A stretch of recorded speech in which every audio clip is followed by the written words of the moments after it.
Ito na nga pala yung service ko. Manong, dun sa school namin, Manong ha. Sarap mo po.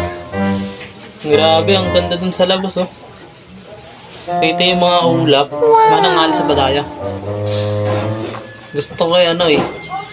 Meron ba tayong ano dyan, wine? Bawal ba ako nun? Pinayos ba ni Papa tong jet plane? Kasi medyo hindi na malamig ah. Nakapatay ba yung aircon? Bukas nga Manong. Oh, sarap matulog. Ano yun Manong? Prank-prank pa kayo Manong ha, pag ako high blood dito. Sige ha, matutulog muna ako.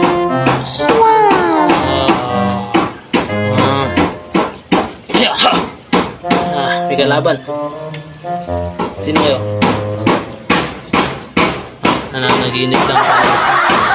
Grabe kasi ang sobrang init eh.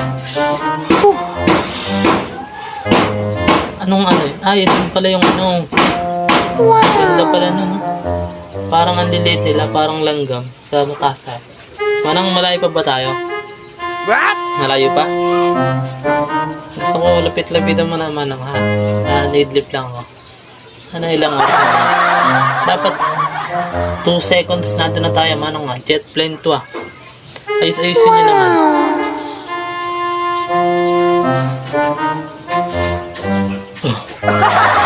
Nandito na tayo Manong.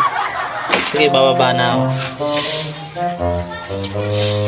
Baka makalimutan ko yung bag ko eh. Thank you Manong ha. Baka na ako.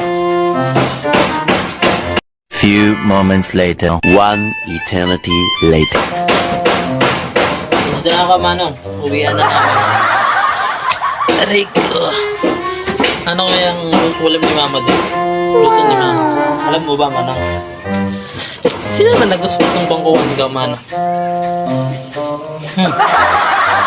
Grabe, ang dami namin ginawa.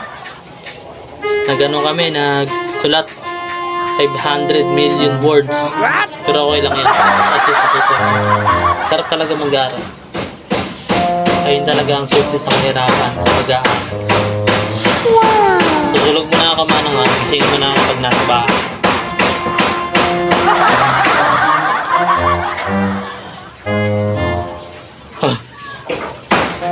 Manong naman.